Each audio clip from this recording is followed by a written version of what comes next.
Bonjour à tous, aujourd'hui on se retrouve pour un nouveau format. Nous recevons souvent des demandes de clients pour lesquels nous composons des portefeuilles en fonction de leurs demandes. Et aujourd'hui, nous allons composer le portefeuille pour notre client du jour en live. Pour des soucis d'anonymat, les prénoms ont été changés et l'outil utilisé est le simulateur de portefeuille. Notre outil est d'ailleurs accessible à tout le monde directement sur notre plateforme. Vous pouvez aussi tester, composer, simuler les portefeuilles. Le lien de l'outil est dans la description. C'est parti! Alors, tout d'abord, regardons qui est notre client du jour. On va l'appeler Eric. Eric souhaite préparer sa retraite. Il a de l'argent de côté et il souhaite que ça lui génère un revenu complémentaire rapidement, car il est à la retraite dans 6 mois.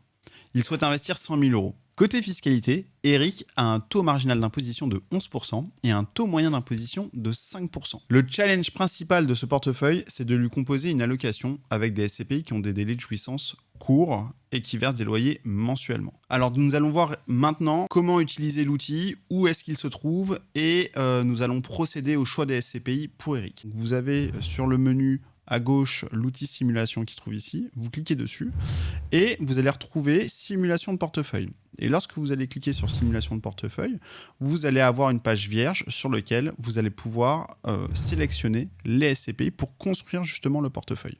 Vous pouvez le faire chez vous en totale autonomie et là nous allons le faire justement pour Eric par rapport à son projet. Par exemple, ce que l'on peut faire, c'est qu'on peut choisir une SCPI en utilisant la barre de recherche et taper par exemple le nom d'une SCPI. Vous avez ici Hirokozen que je préconise dans le cadre du projet d'Eric. Si vous voulez avoir davantage de détails sur la SCPI, vous pouvez faire voir plus. Et dans ce cas-là, ça va vous ouvrir une page sur laquelle vous allez retrouver la page de la SCPI en tant que telle, avec donc la répartition géographique, ainsi que la répartition sectorielle de la SCPI, son indice de risque. Et si vous allez dans historique, vous allez pouvoir retrouver l'évolution de sa performance, que ce soit en termes de taux de distribution, mais également en termes de revalorisation de parts, avec un graphique sur les 6 dernières années de la SCPI. Dans l'onglet détails, ici, vous allez retrouver la typologie de frais et donc la structure de coût de la SCPI, ainsi que des graphiques concernant un investissement dans le cadre d'un démembrement. Vous pouvez voir également que la SCPI a un délai de jouissance de 3 mois et qu'elle verse les loyers mensuellement, ce qui correspond globalement au projet de Eric. Si nous retournons maintenant sur le simulateur, on peut ajouter la SCPI en indiquant un projet d'investissement en pleine propriété et le montant souhaité. Alors par exemple, on a 100 000 euros d'épargne que l'on souhaite allouer à ce projet-là. On peut très bien répartir le portefeuille en indiquant j'investis 30 000 euros sur la SCPI.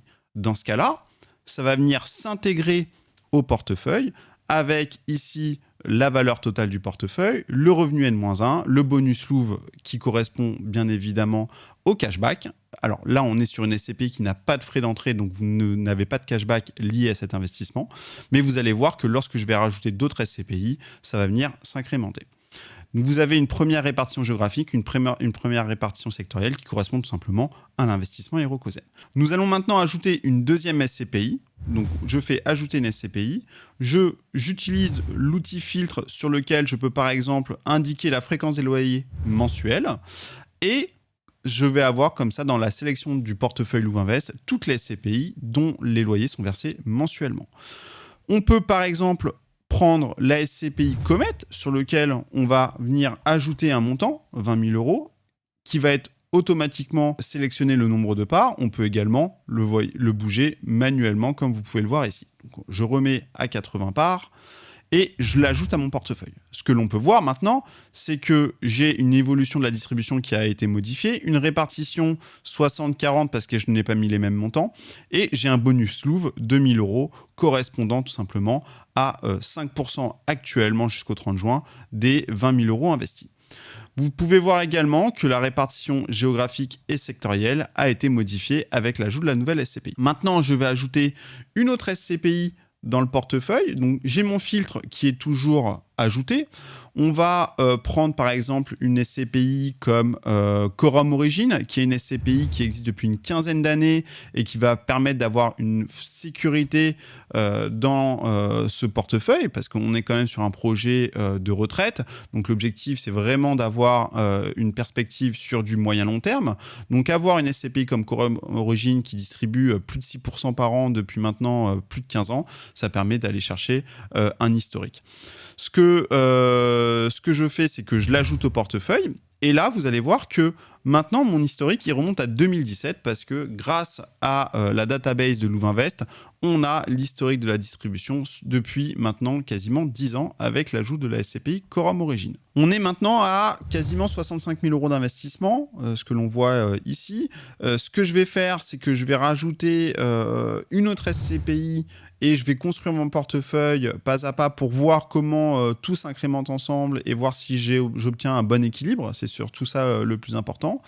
J'ai envie d'ajouter la SCPI EPSICAP Nano qui va donner une orientation France un peu plus importante dans le portefeuille et qui a une dominante, on va dire small cap, c'est-à-dire de l'acquisition d'actifs de petite capitalisation entre 1 et 5 millions d'euros, ce qui permet d'avoir de la granularité et une diversification importante pour Eric. Si cette vidéo vous plaît et que vous souhaitez vous aussi voir ce que pourrait donner votre investissement SCPI, vous trouverez en description le lien de notre outil de simulateur de portefeuille ainsi que la prise de rendez-vous avec nous, les conseillers. Ce que l'on voit maintenant, c'est qu'on a 85 000 € investis, qu'on a 25% des actifs qui sont investis en France et qu'on touche aujourd'hui globalement 6 classes d'actifs, du commerce, des locaux d'activité, de l'hôtellerie, des bureaux ainsi que de la logistique.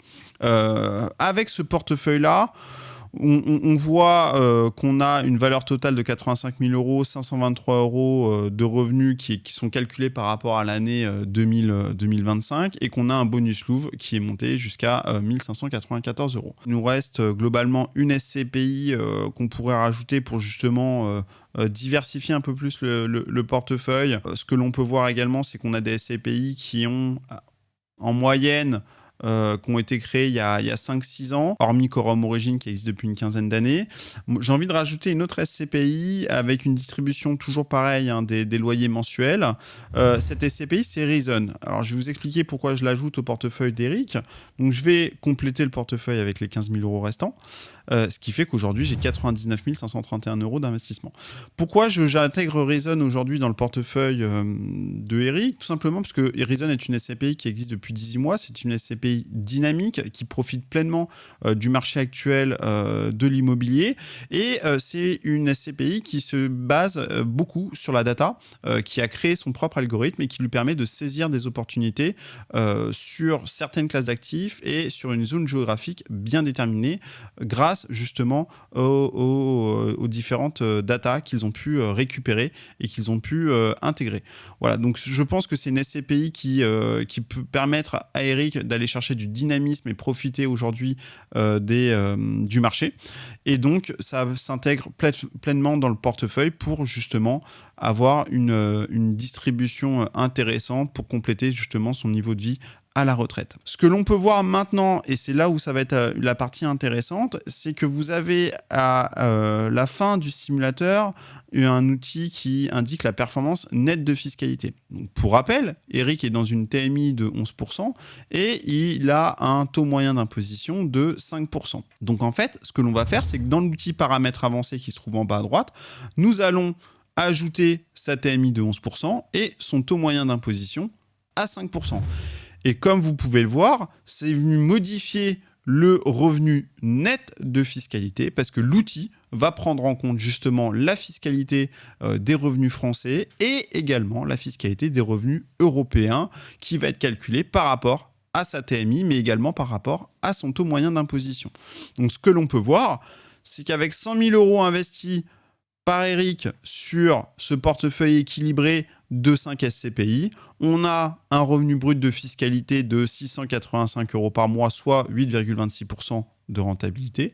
Et le net, avec son taux moyen de 5% et sa TMI de 11%, on arrive à un revenu net de fiscalité de 510 € par mois, soit 6,16% de rentabilité. Bien évidemment, les performances passées ne préjugent pas des performances futures et ce revenu-là est calculé par rapport à la distribution de la SCPI N-1. Bien évidemment, sur le simulateur, tout est modulable. Vous avez la possibilité également, si vous voulez répartir différemment le portefeuille et l'équilibrer avec des pondérations différentes. Ce que l'on voit ici, c'est qu'on a 31% commerce, 14% logistique, 8% hôtel, que les SCPI sont répartis de la façon suivante. 29 000 € sur Hirokozen, 20 000 € sur Comet, 14 000 € sur Quorum Origin, ce qui fait une pondération globalement de 30% Hiroko, 20% Comet, 20% Epsicap Nano, 15% Reason et Quorum Origin. Mais on peut également, avec le petit stylo qui est ici, par exemple, modifier la répartition très facilement. On peut par exemple mettre 20 000 € sur Hirokozen.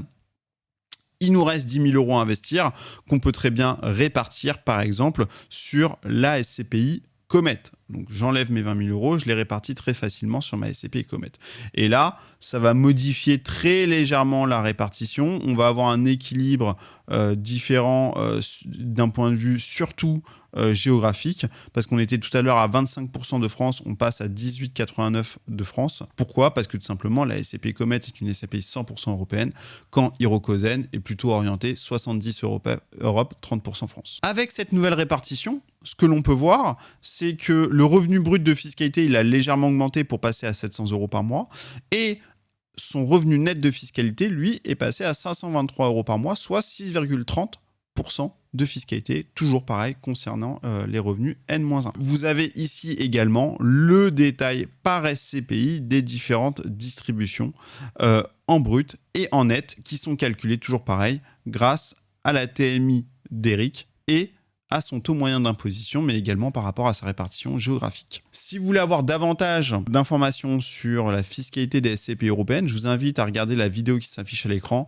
sur laquelle on détaille le mécanisme de la fiscalité européenne. Voilà, c'est la fin de la vidéo. N'oubliez pas que si vous souhaitez réaliser votre simulation de portefeuille ou prendre rendez-vous avec les conseillers, tous les liens se trouvent en description. Et si vous avez des questions, n'hésitez pas à nous les poser en commentaire.